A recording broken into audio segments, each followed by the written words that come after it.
I was driving through the Mojave at night, making the long haul out to the base, the miles stretching empty and dark in front of me. The road was mostly straight, following the contours of a broad, dry wash, but there were enough gentle curves that you had to pay attention, especially at night. The desert was quiet, the kind of quiet that presses in through the windshield, broken only by the sound of the tires on the asphalt and the hum of the engine. To pass the time, I was talking to my wife on the phone, her voice calm and familiar, a tether to home while I drove through the vast, empty expanse. The sky was black and deep, and the air in the car was still except for the occasional swirl of heat from the heater. Ahead, a motorcycle appeared, cutting a narrow, bright line across the dark road. The rider moved fast, maybe 70 or 80 miles per hour, and from the way they leaned into the curves, it was obvious they knew the road well. I kept a safe distance, watching the silhouette flicker in the dim glow of my headlights. The desert stretched out on either side, scrubby sage and low hills, the occasional silhouette of a distant ridge fading into blackness. The curves were deceptive. Even small bends demanded respect, especially on a bike, and the one coming up was a sharp one, posted at 45 miles per hour. The rider didn't slow. They carried too much speed, too much momentum, and I realized in the instant before it happened that they were about to sail right over the edge. The world narrowed to that moment, and I made a sound, half a gasp, half a groan, and ended the call with my wife. I could feel my chest tighten, adrenaline pumping. The phone went into my pocket, and my hands fumbled for the emergency kit in the back seat. Gloves on, kit in hand, I pulled the car to the shoulder, tires crunching over the gravel. I called 911 as I moved toward the bank, explaining the situation, describing the curve, the speed, the way the rider had gone over. The dispatcher's voice was calm, procedural, giving instructions while I tried to keep my own voice steady. I stepped carefully over the low guard of the shoulder, looking down at the slope, expecting to see a crumpled, broken form in the sage. My mind had already started replaying the worst-case scenario, bones broken, head injuries, maybe worse. Instead, I saw him. He was 20, 25 at most, staggering to his feet, 30 feet from where his bike had come to a mangled rest. The machine lay on its side, twisted and bent, the front fork smashed, pieces of plastic scattered around. The rider shook his head, hands gripping his shoulders for balance, and I could see he was rattled but alive. My first instinct was disbelief. I had been certain I would be approaching a body, a life ended in an instant, and here he was, moving and breathing, completely real. I told him to stay where he was, my voice firm despite the shaking in my own body. I crouched down to get a closer look, scanning him for obvious injuries. His right collarbone protruded oddly, and there was a scrape across his temple, but he was standing, moving slowly, eyes wide and unfocused. His breathing was uneven, shallow and fast, the kind that comes after a shock so sudden the body struggles to comprehend it. I talked him through a quick self-assessment, guiding him to check for numbness, tingling, disorientation, anything that might indicate a more serious injury. He nodded, wincing as he touched his collarbone, but otherwise coherent. The desert was quiet around us. I could hear the faint scrape of the wind against the sage, the distant hum of my car cooling, and the occasional snap of a branch underfoot as I moved closer to him. The black sky pressed down, the horizon empty except for the faint line of headlights from the occasional vehicle passing miles away. Everything felt slowed, stretched thin between the seconds of adrenaline and the realization that he was alive. My hands moved automatically, checking for bleeding, assessing his balance, watching him sway as he tried to orient himself. The motorcycle was a wreck. I could see the handlebar twisted, the headlight shattered, the gas tank dented. There was a smell of hot metal and oil, faint but sharp in the cold night air. I stayed close to him, keeping one hand near his shoulder in case he faltered, ready to guide him, but he was surprisingly steady. His eyes darted toward the bike, then the road, then back at me, confusion and shock written across his face. I kept speaking softly, urging him to stay calm, to breathe, to focus on the ground under his feet. Minutes passed in silence except for my instructions and the occasional response from him. The dispatcher's voice was faint in the background, giving updates, asking for my assessment, assuring me that help was on the way. I looked around at the landscape. The sagebrush was bent in the wind, the curves of the wash casting shadows in the dim light, the distant hills barely visible. It was empty, lonely, and yet full of tension, the kind that sticks in your chest and makes you aware of every sound, every movement. He moved slowly to a more secure spot on the slope, and I stayed just behind him, careful not to crowd. I could feel my own heartbeat in my ears, loud and insistent. The shock on his face began to fade, replaced by a dawning awareness of what had just happened. He winced, rubbed his shoulder, and took a careful step toward the bank. I kept a hand close, ready to catch him if he stumbled. When the ambulance arrived, I stepped back and let the paramedics take over. They assessed him quickly, confirming what I had suspected: a broken collarbone, minor concussion, some scrapes. They secured him on a stretcher, careful to move him without aggravating any injuries. I stood back, breathing hard, the adrenaline finally starting to ebb. The reality of what had just occurred settled in: the curve, the speed, the impact that should have ended him. He had survived, largely intact, and I realized how fragile the line between life and death can be, especially at night on a deserted road. The paramedics thanked me for stopping, for calling, for helping guide him. I nodded, still processing, feeling the weight of what I had expected and what actually happened. The desert was quiet again, the ambulance lights retreating down the road, leaving me with the hum of my car and the vast, empty night stretching on both sides.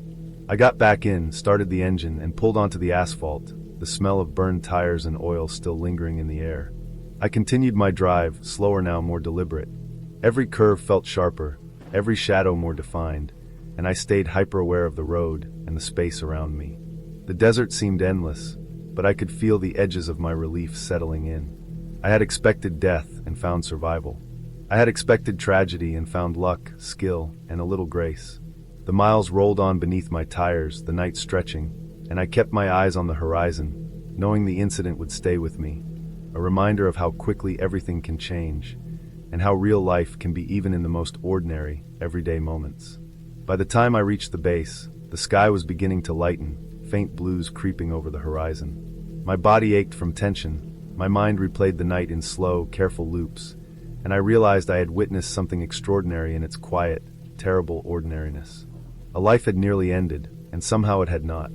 I parked, exhaled, and sat for a long moment before stepping out, the desert night finally behind me, the road ahead brightening with the new day.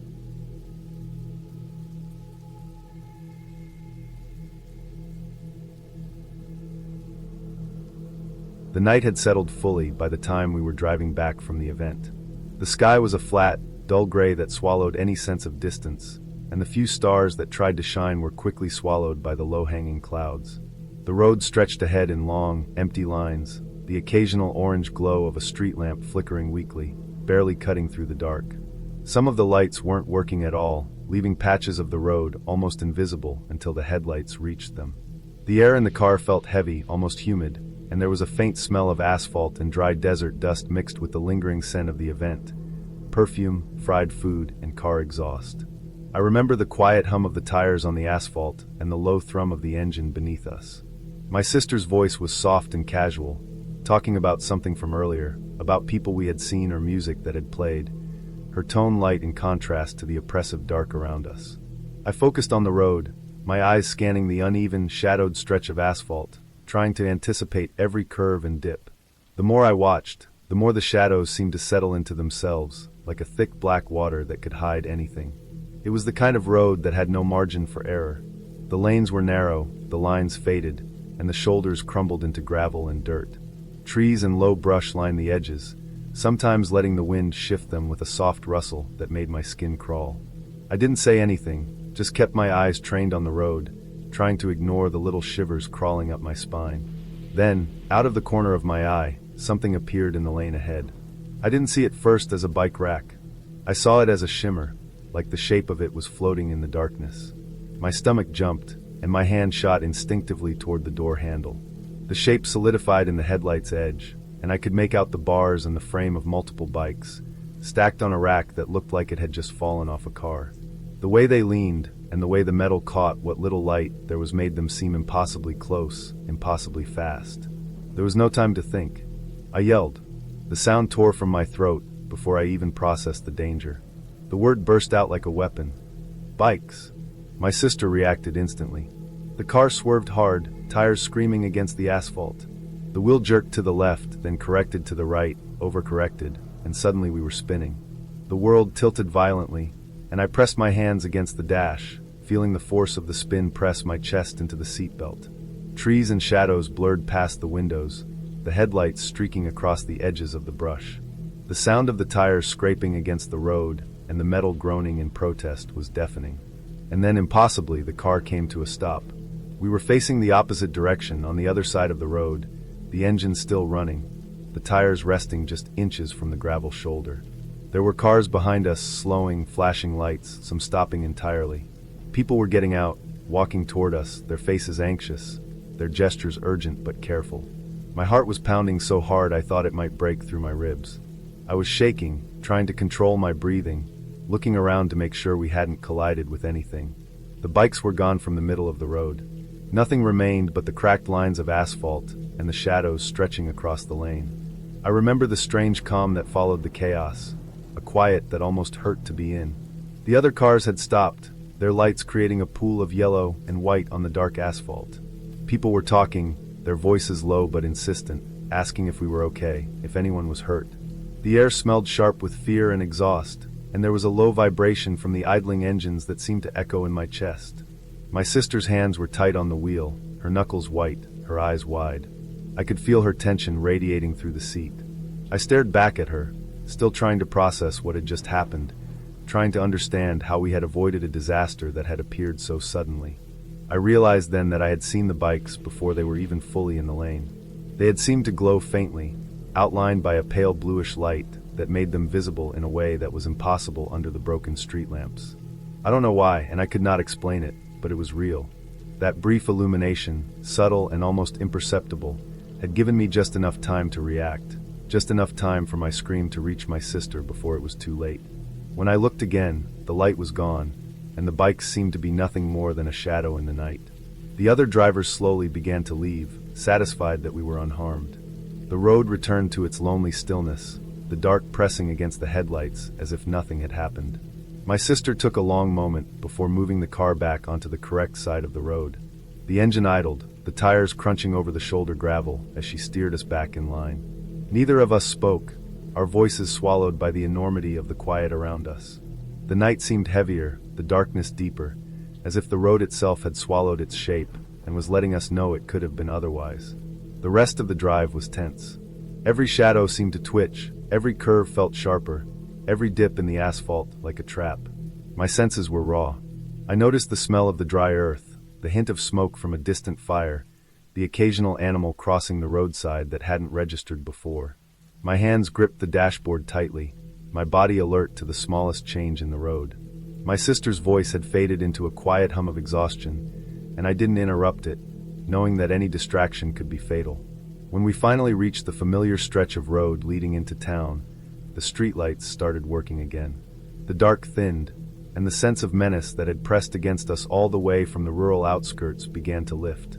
I could breathe normally again. The world looked ordinary, the dull glow of store signs, the occasional passing car, the low hum of distant traffic, but I couldn't shake the feeling that something had been dangerously close to slipping past our awareness. We parked the car outside our home, the engine ticking as it cooled. Everything felt muted, almost unreal, the night quiet except for the occasional sound of the wind in the trees. My sister got out slowly, stepping on the gravel, her body tense, her movements careful. I followed, feeling the lingering echo of the near-disaster pulse in my chest. We didn't need words to understand what had just happened. The image of the bikes, suspended for the briefest of moments in a strange pale light, had been etched into our minds. Inside the house, everything smelled familiar and safe. The hum of the refrigerator, the faint scent of clean floors, the warmth of the lights. It was almost shocking after the night's tension. We both sat quietly for a while, not needing to speak, letting the ordinary comfort of our home settle over us. The road, the bikes, the darkness, they all belonged to the night now, contained within memory but not repeating. I realized that what had made the moment so terrifying was not just the sudden danger, but how completely ordinary it had seemed before it happened. The road, the dark, the hum of the tires, the casual conversation in the car, they were all ordinary until they weren't. It was a night that could have ended badly in an instant, a fraction of a second, and yet it hadn't. The clarity of that moment, the feeling of narrowly avoiding disaster, stayed with me, a reminder of how fragile even the simplest routine can be. By the time we went to bed, the image of the bikes had faded into a blur, but the sensation remained. The pulse in my chest, the memory of light and shadow playing tricks on perception, The awareness that survival sometimes depended on the smallest perception. These lingered. It was a night I would never forget, not because of monsters or ghosts, but because of how real danger can appear and vanish, leaving only the quiet certainty that things could have been very different.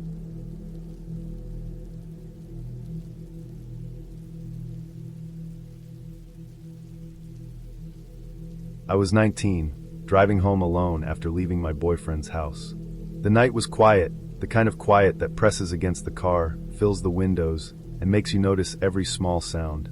It was past 2 in the morning, and the stretch of road I was on marked the edge of town.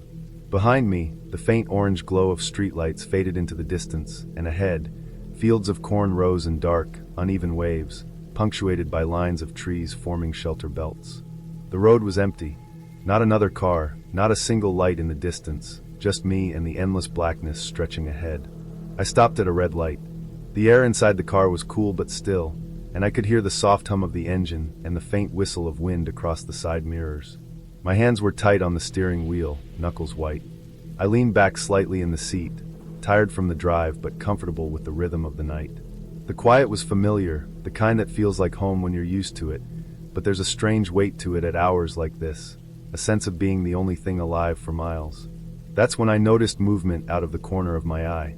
It was subtle, just a flicker, a shadow that didn't belong to the trees or the tall grass along the edge of the field. I immediately thought deer. I had grown up around these roads, seen enough of them at night to know the shape of their heads and the way they move in the dark. My head turned slowly, almost instinctively, to see what it was. That's when I saw him. He wasn't a deer. He was a man, maybe in his 50s, tall, thin, with a grayish jacket that hung loose on his frame. He was moving toward my car, slow and deliberate, almost like he was trying not to make a sound, but the way he walked in the shadows made it clear he wasn't meant to blend in. My stomach dropped. I froze, gripping the steering wheel harder, feeling the leather press into my palms. The streetlight above me flickered, throwing his shadow across the asphalt. When he saw my head turn, my eyes met his. That's when I noticed what he was holding. A tire iron, long, heavy, and polished enough that it caught the dim light in sudden, sharp flashes. My chest tightened, and my mind went blank for a second. Every instinct screamed at me to move, but my body felt rooted. He froze the moment our eyes met, just standing there for a second that felt like an eternity. The wind from the cornfields rustled softly around us, making the night feel alive, like it was watching me too. I couldn't tell if he had been waiting for me, or if this was random, but the air was thick with the kind of fear that doesn't let go. My pulse was deafening in my ears. I could feel it in my throat, my hands, my jaw. I moved then, almost without thinking. My foot slammed the accelerator, tires gripping the asphalt as I ran the red light. The car jolted forward, lights sweeping across the empty road ahead. In the rearview mirror, I caught a glimpse of him stepping back, the tire iron raising slightly, as if he had hoped to make me stop. The sight burned itself into my mind. The road stretched out, long and empty, but the headlights barely pierced the darkness beyond the asphalt. The cornfields pressed against the sides of the road like walls, and every shadow seemed like it could be him. My hands shook on the wheel, and I forced myself to focus on the lines of the road, on the markers, on anything familiar. The engine roared beneath me, but it wasn't enough to quiet the adrenaline that coursed through me. I stayed on that road, every muscle tense, every sense alert. I didn't slow down until I reached the first gas station on the edge of town. A small white building with a flickering neon sign that felt impossibly bright after the darkness. I parked under the light, cut the engine, and just sat there. The night felt different now, heavier, almost watching. The empty fields, the shelter belts, the quiet street. Everything seemed alive with the memory of him. It took a long time to calm down. I kept looking over my shoulder, even though I knew there was no one there. The fear hadn't left my chest. It lingered like a weight pressing down. I thought about calling someone, anyone, but my hands were still trembling, and my voice felt trapped in my throat. I stayed in the car until the first hints of dawn, when the light softened the edges of the fields and made the trees look less threatening. When I finally drove the rest of the way home, the streets were still mostly empty, but the memory of that man, the tire iron, and the way he froze when he saw me stayed with me. I told no one for a long time. Not my parents, not my friends, not even my boyfriend. It didn't feel like something you could explain and have anyone really understand. The fear was private, and in a way, keeping it to myself made it manageable. Looking back, I know what I did saved me. I reacted, and I reacted fast. I didn't debate, I didn't second guess, I just moved. It was that instinct, that pure, immediate reaction, that made all the difference. I drive that road now only during the day, and even then, I can't shake the feeling that the cornfields are watching, that the night holds more than it should. It's a memory that comes back sometimes, late at night when I'm alone, driving along quiet roads, headlights cutting through shadows. I can feel my heart pick up just thinking about it, the way the night fell heavy around me, the way his eyes locked with mine, the tire iron catching the light. It's a reminder of how fragile everything can be, how quickly normal can become terrifying, and how fast you have to move to survive. I never saw him again. I never knew if he was waiting for someone else, if he had been following, or if it was completely random. But I carry it with me, the image of that man, the way the night felt alive, the terror of realizing someone had intended to hurt me.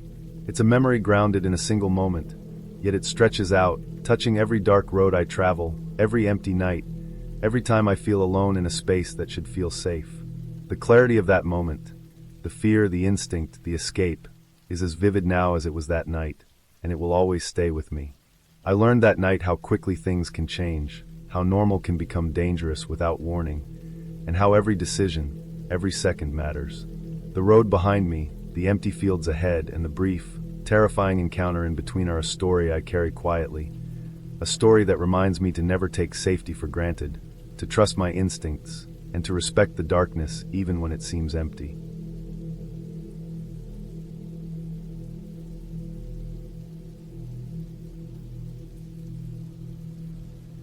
I was driving home one evening on the back road I take almost every week, the one that threads through the edge of farmland and patches of thick woods, the kind of road where you get used to silence, where the only sounds are the tires on the asphalt and the occasional distant crow. The sun was low, the sky a mix of dull gold and gray, and the air had that sharp edge that hints at the coming cold of night, the kind that makes your eyes water a little if the wind catches them just right. The road was empty, the fields on either side flat and long, the occasional fence post casting long shadows across the pavement. It was one of those drives where everything feels slowed down, like the world has pulled back just enough for you to notice the small details. The texture of the road, the way the light filters through the bare branches, the faint smell of soil and dry grass carried in by the wind. I had to pass by a section where I often run into Amish carriages. They're common on this stretch, and for the most part, there's nothing unusual about them. I've passed dozens of them over the years, enough that I've learned to slow down and give them space, even when I'm in a hurry. Most of the time, they pull over as much as they can, letting you slide past, their horses quiet and steady, the wheels of the carriage creaking softly against the road. I'm careful to keep my distance because they move slowly, and it's easy to misjudge their speed if you're impatient. I don't mind, it's part of the rhythm of the road out here. That evening, I saw one of these carriages ahead of me, moving unusually slowly. The horse's steps were deliberate, almost sluggish, the wooden wheels turning against the asphalt with a soft, constant thrum. The driver sat upright, motionless, hands resting lightly on the reins. I slowed a little, checking the road behind me to make sure there was no one else coming. The fields stretched away on either side, the road straight and uninterrupted for as far as I could see. Once I was sure it was safe, I moved around them, passing slowly, careful not to startle the horse. I kept my eyes on the carriage as I went by, noting the plain fabric of the driver's clothing, the way the horse's mane caught the fading sunlight, the small dust cloud rising behind the wheels. As I slid back into my lane and looked forward, I caught the sight in my rearview mirror. My eyes flicked back to the road in front of me, then instinctively back to the mirror, and that's when I realized it wasn't there. The carriage had vanished. The horse, the driver, the wooden wheels, the faint cloud of dust, all gone. The road was empty behind me. There were no hills, no turns, no trees or buildings that could have hidden it. I blinked, thinking maybe I had imagined it. Maybe my brain had filled in the details as I passed. But the road remained clear, stretching back to the horizon, unbroken and silent. The emptiness looked exactly as it had before I saw the carriage, only now it was missing the thing I had just passed. I slowed instinctively, glancing around, scanning the fields on either side, the roadside ditches, even the shallow grooves where the land dips. There was nothing. No sign of a horse, no wheels, no figure. The road was completely empty. The light was fading faster now, shadows creeping from the fence lines and the edges of the woods, making the fields appear darker and deeper than they were. I could feel my pulse quicken, a prickle of unease crawling up my neck. It didn't make sense.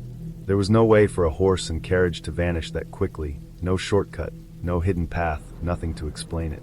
The memory of passing it, of watching the horse move under the faint light, was so vivid that my brain refused to let me dismiss it as a trick of the sun or a reflection in the mirror. I kept driving, slower now, my eyes flicking constantly to the mirror and the road behind me. The silence pressed in, thickening, as if the empty fields and darkening woods were leaning closer. The wind rustled through the grass at the edges of the road, a constant whisper, and I could hear the tires crunching lightly against the asphalt, my own breathing sharp in the quiet of the cab. I passed the point where I had first seen the carriage, expecting maybe to see it up ahead, turned around, anything, and there was nothing. The road was uninterrupted. The ditches were shallow, the grass flat, the fences standing in place. Nothing had changed except the absence of the thing I had just passed, the thing I had looked at just moments before. The feeling of unease didn't fade as I continued. I thought about what might have happened, a hidden lane, a side road I didn't know about, the horse slipping into the ditch, but everything about that stretch was familiar to me. I had driven it dozens of times, memorized the curves, the dips, the subtle changes in the terrain. There was no place for a carriage to disappear. I checked my speed, the road, the horizon, everything. Nothing explained it. My stomach tightened. I felt a kind of nervous tension I hadn't felt in years, a mixture of disbelief and a creeping worry that maybe I had missed something crucial, a detail that would explain everything. But there was nothing. I reached the next small intersection, slowed for the stop sign, and looked back again. Still nothing. My mind tried to fill the gap, to rationalize, but the more I thought, the more the memory of the carriage pressed against my thoughts, insistent, real. I could recall the creak of the wheels, the faint dust cloud, the way the horse moved under the tension of the reins. I could remember the texture of the road beneath my tires as I passed, the way the light caught the edges of the driver's clothing. That memory felt solid, undeniable, and yet when I looked again, there was nothing. I swallowed hard, feeling the tension in my chest tighten, and pressed the accelerator slowly, eager to put the distance between myself and that stretch of road. By the time I reached the town, the sun had disappeared completely behind the horizon, the sky settling into a dim twilight.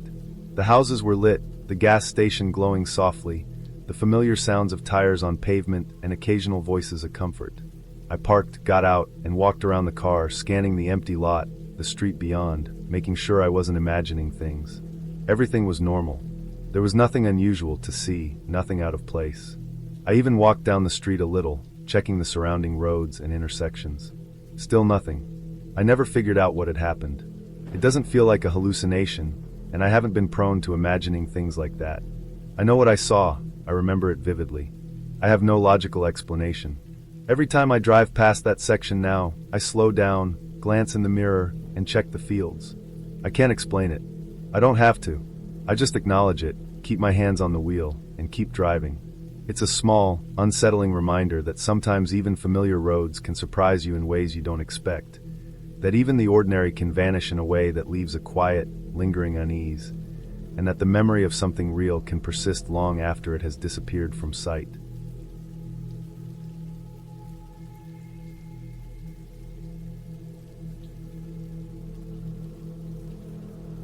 I was driving through Arizona late at night, the kind of night where the desert seems to stretch forever, silent except for the hum of tires on asphalt. My brother rode shotgun, half asleep, half watching the road.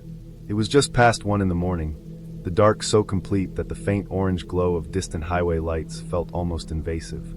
Every mile we passed felt the same, the black horizon broken only by occasional splotches of scrub and the pale outlines of distant hills. The road was straight and flat, but the desert has a way of making even a simple highway feel endless. The signs warning of an escaped convict were frequent and unsettling, blinking their yellow cautionary light, and I could feel the tension building, not from fear of what we might see, but from the kind of alert awareness that comes when you're alone with the night. The air in the car was dry and smelled faintly of our snacks, and the lingering dust from the windows being down earlier.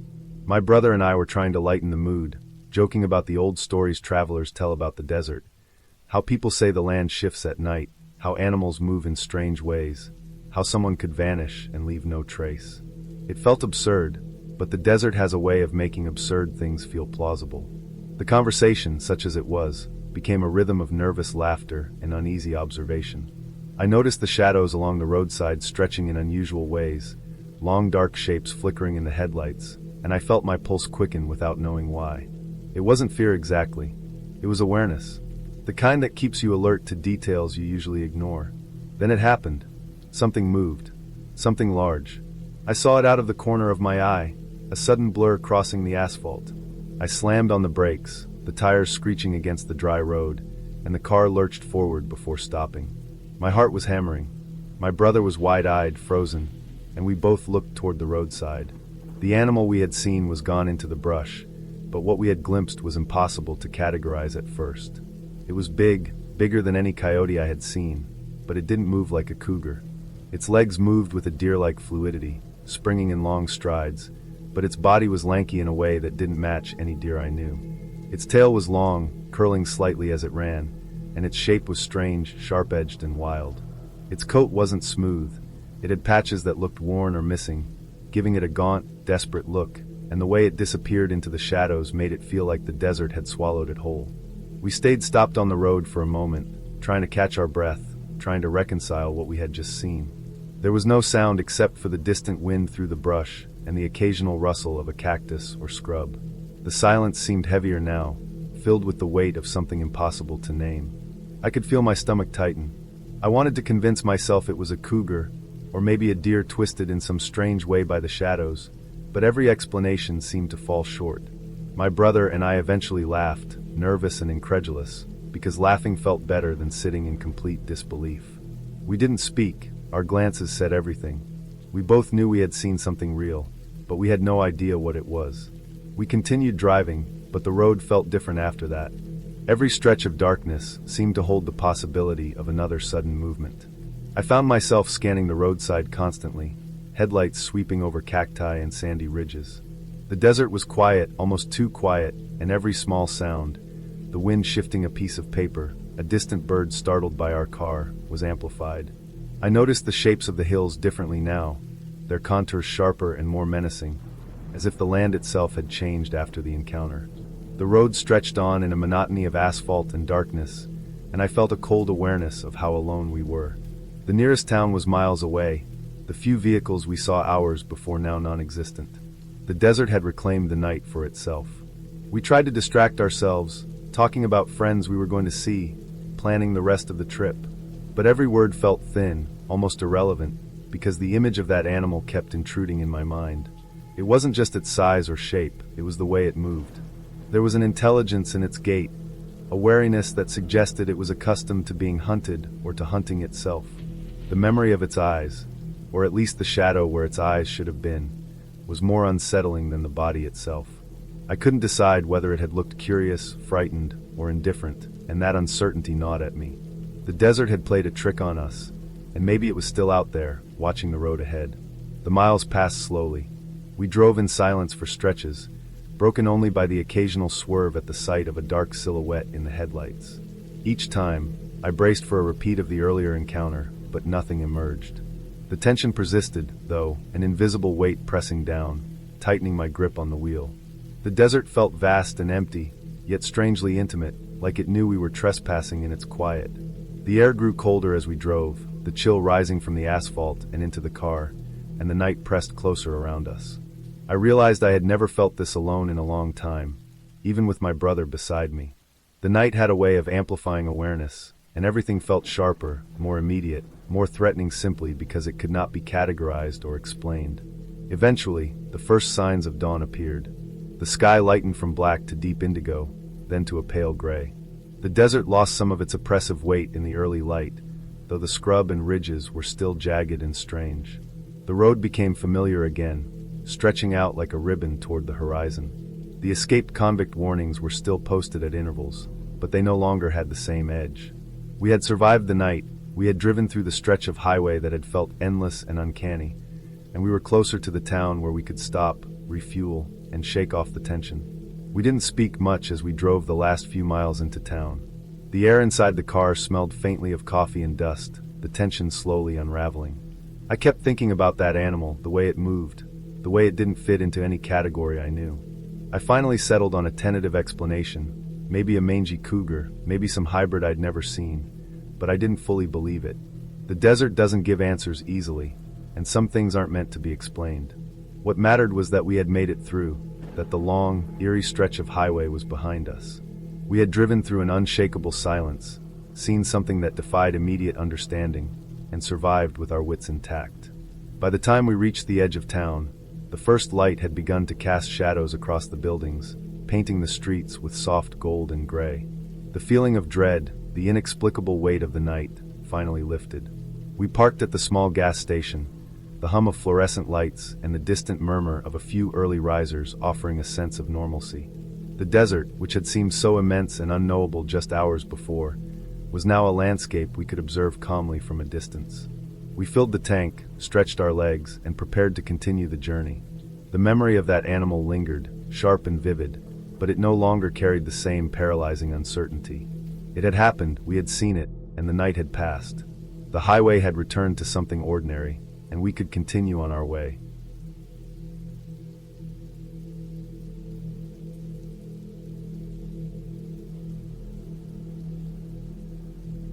About 25 years ago, my sister and I were driving late at night along a stretch of road we both knew well. It was a road that usually carried a steady stream of traffic, lined with occasional houses set back behind dark hedges and fields stretching off into the distance. That night, though, it was empty.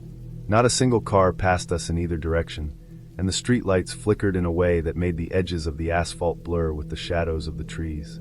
The air was crisp, the kind of cold that seeps in through the car windows even when they're rolled up, and the quiet felt thick, heavy almost.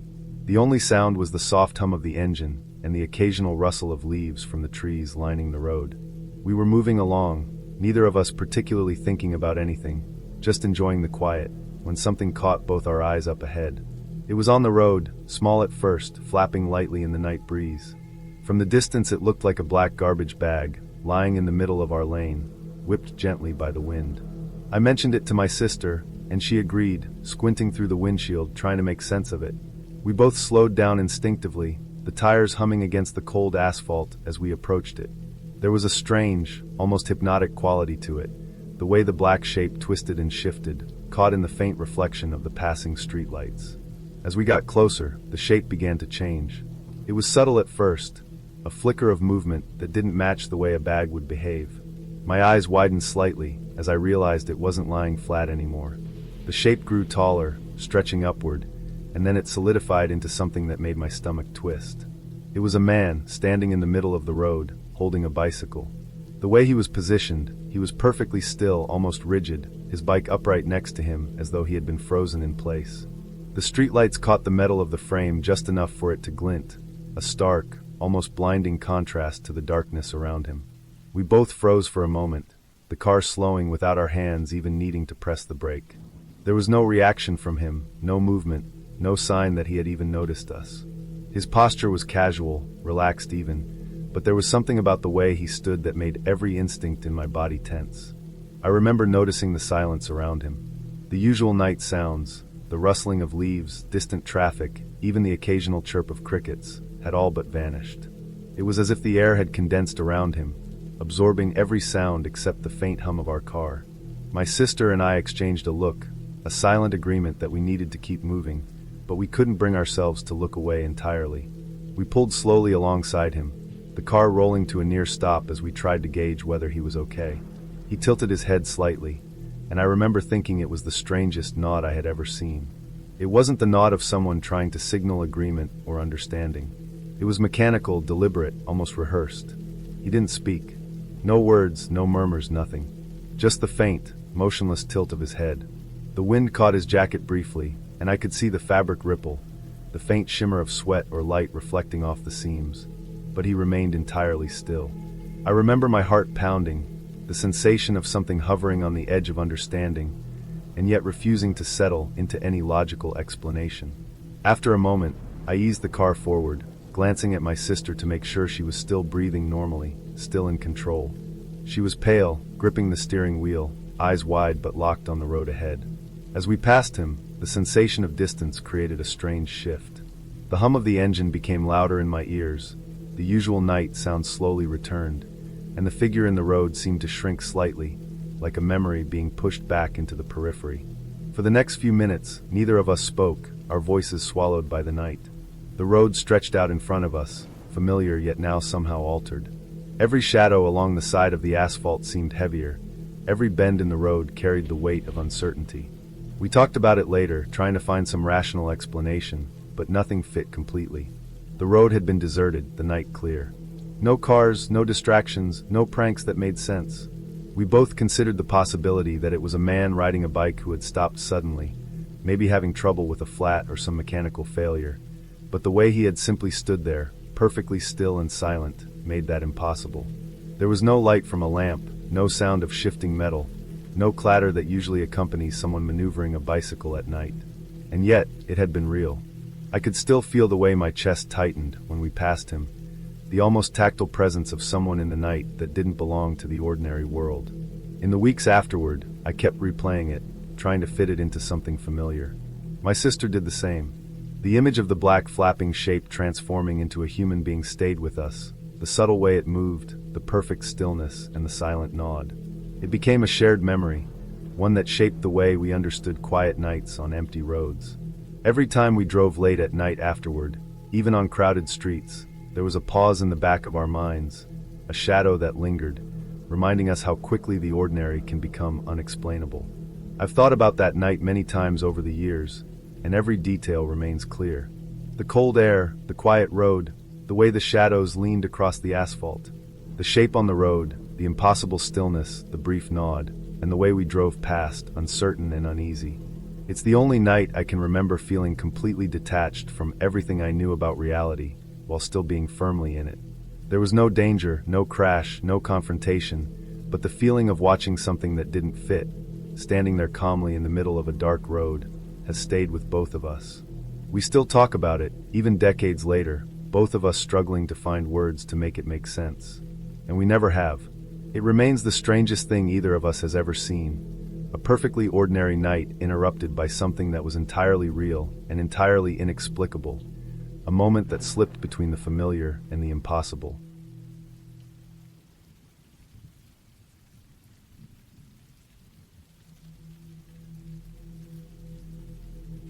For years ago, I was driving across the Colorado-New Mexico border around 4 a.m. The roads empty, and the sky a bruised mix of black and blue.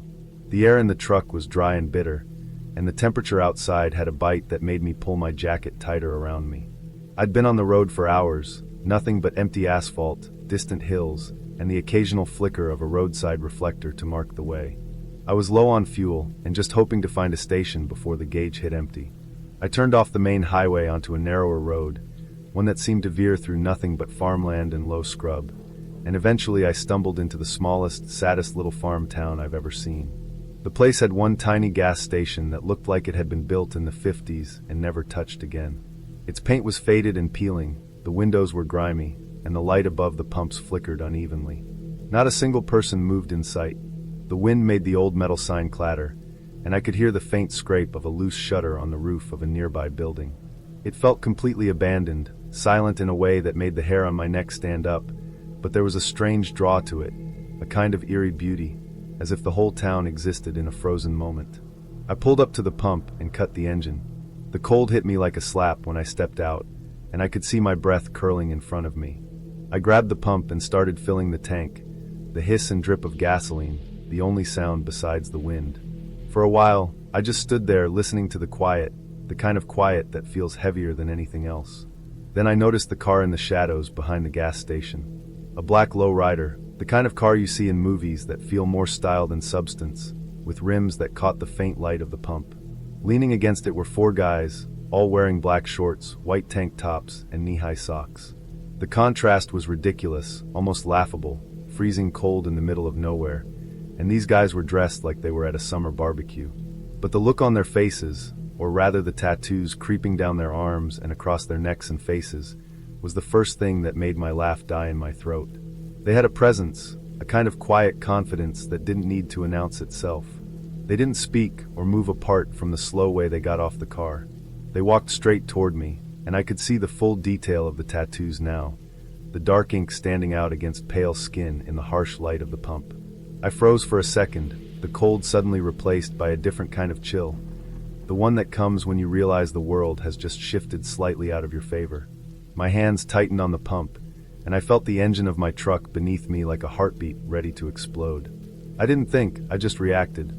I dropped the pump, slammed it back into place, jumped in, and fired the engine. The old Dodge roared to life like it knew exactly what was coming. The tires spun for a second on the frosty asphalt, and I pushed down on the accelerator harder than I ever had. The truck shot forward, the exhaust screaming, and the town disappeared behind me in a blur of dim streetlights and shadows. Not even 20 seconds after leaving, headlights appeared in my rearview mirror. They swerved onto the highway and started following. The shape of the car was the same low rider, the same dark tinted windows, the same presence I'd tried to outrun. My stomach lurched, but I knew my truck had a Hemi under the hood and a few upgrades I'd done myself. I pressed the pedal to the floor, and the old Dodge responded with a fury I hadn't remembered it possessing. The road stretched ahead like a ribbon of black ice, the headlights in my mirror chasing, but never gaining. I could feel the truck push against every ounce of road beneath the tires, my hands tight on the wheel, knuckles white, eyes locked forward. The wind shrieked past the windows, rattling the glass, and every turn of the wheel felt like a decision between life and some unknown consequence if I messed up. Mile after mile, the headlights flickered in and out, trying to stay with me. Eventually, after what felt like an eternity of muscle, engine, and adrenaline, the glow faded completely. Gone. Just empty road, dark and quiet again, leaving me to taste the raw, metallic scent of fear and relief at the same time. For a long time, I just drove. I didn't think about stopping, didn't think about anything but keeping the truck straight on the empty highway. The memory of the way those guys moved, the tattoos, the casual confidence in freezing weather, it stuck in my mind, impossible to shake.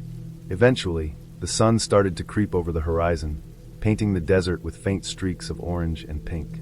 The chill faded slowly, replaced by dry warmth, and the emptiness of the night started to feel less threatening. I pulled into the next small town with real life, people moving, dogs barking, the faint hum of early morning activity. I parked the truck, leaned back in the seat, and finally exhaled. My hands were still shaking, my heart still racing, but the reality that I had escaped without confrontation settled in. The experience left a deep mark, not because of what they could have done, but because of the realization of how close I had been to something I didn't fully understand. Later, when I told a cop friend about the incident, he didn't laugh. He told me that stretch of road was known for Mexican cartels moving through, avoiding the interstate with its cameras and checkpoints. Everything clicked into place. The timing, the way they were dressed, the way they had approached, their tattoos. They weren't just four guys in the middle of nowhere. They were a part of something organized, something dangerous, and for reasons I didn't want to think about, they had taken note of me. The knowledge changed the way I looked at that night forever. What had seemed like an adrenaline-fueled escape from some random encounter was actually a brush with a structured, ruthless operation. My laugh from earlier disappeared entirely, replaced by a lingering caution every time I drove that route again. I never forgot the sight of that town, frozen in darkness, and the low rider waiting like a shadow against the night. Every detail, the cold, the emptiness, the quiet confidence of the four men, the roar of the Dodge chasing down the road, remained vivid in my memory. It was a night that reminded me that some stretches of the world exist outside of ordinary rules, and sometimes luck is the only thing standing between you and something much worse. I never went back to that highway in the middle of the night. Every early morning drive now carries a little more awareness, a little more respect for the quiet stretches where nothing seems alive. For years later, I can still feel the truck's engine under me, the echo of headlights in the rearview mirror, and the knowledge that for a few minutes, the odds were very much against me, and I had only survived because of speed, instinct, and a truck that refused to quit. The story has stayed with me, not as an adventure or a thrill, but as a concrete reminder of how real danger can appear in the most ordinary, quiet places.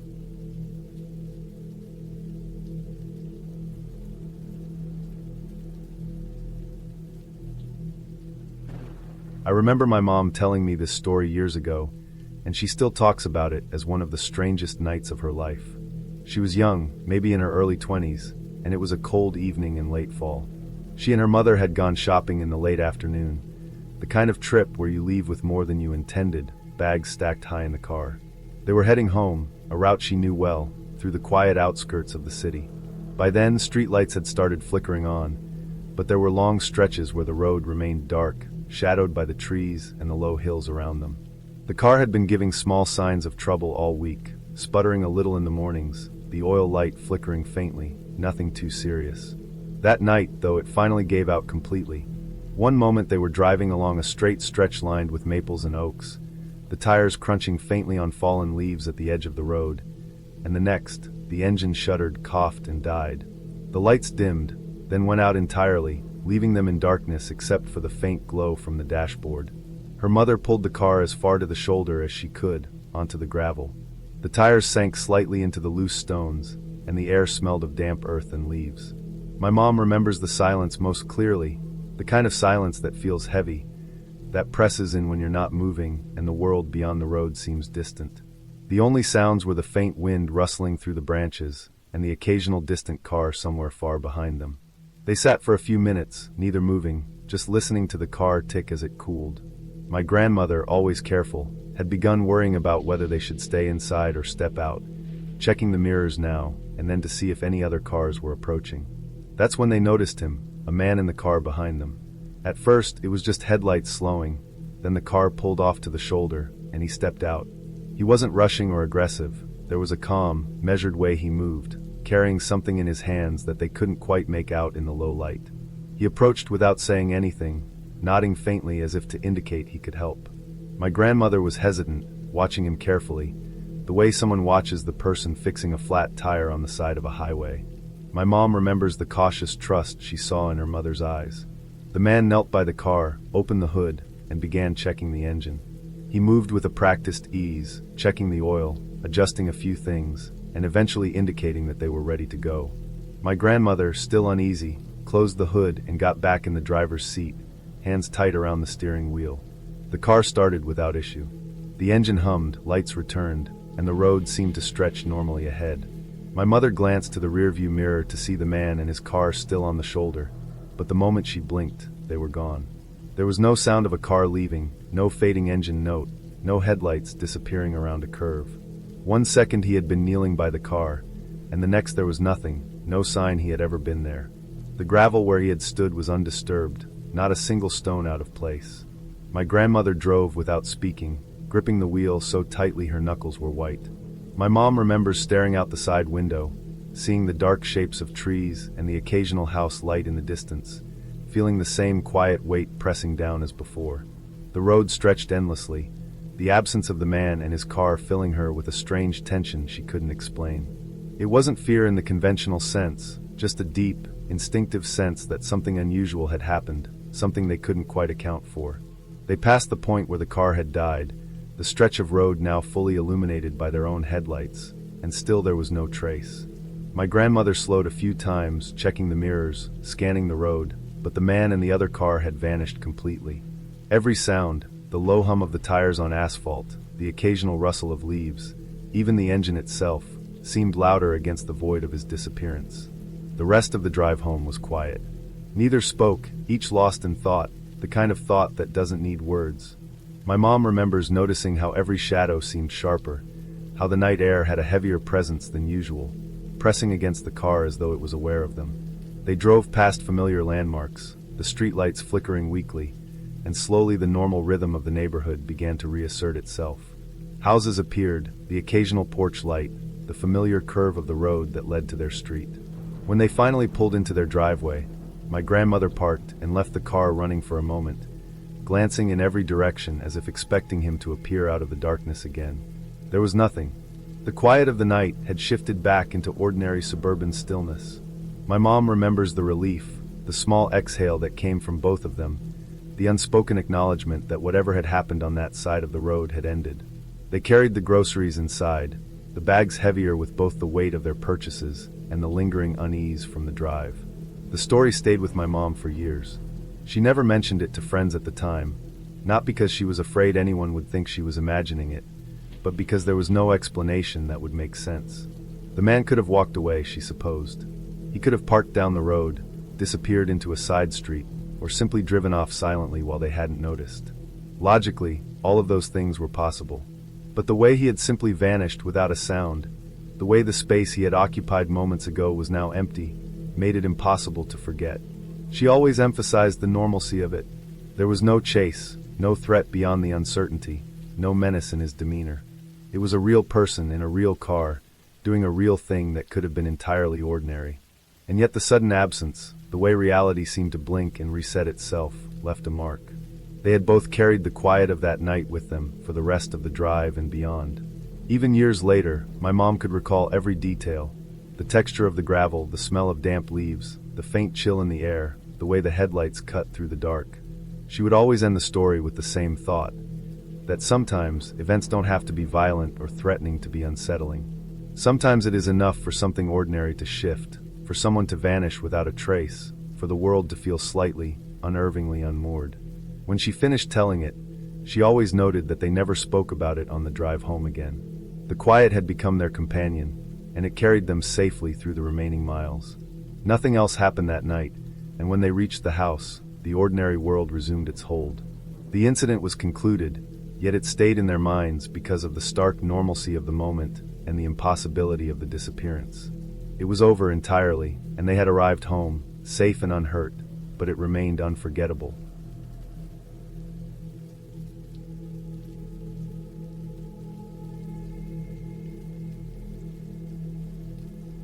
I left work later than I wanted, closer to 8:30 at night, and the road home was quiet in that hollow way it gets after sunset. The sky had that dull, heavy blue that feels like it could collapse into black at any moment. Streetlights flickered over patches of cracked asphalt, throwing uneven pools of light across the road. I usually liked driving at this hour, the emptiness of the streets, the hum of tires on pavement, the way the world feels like it's paused just for you. But that night it didn't feel like that.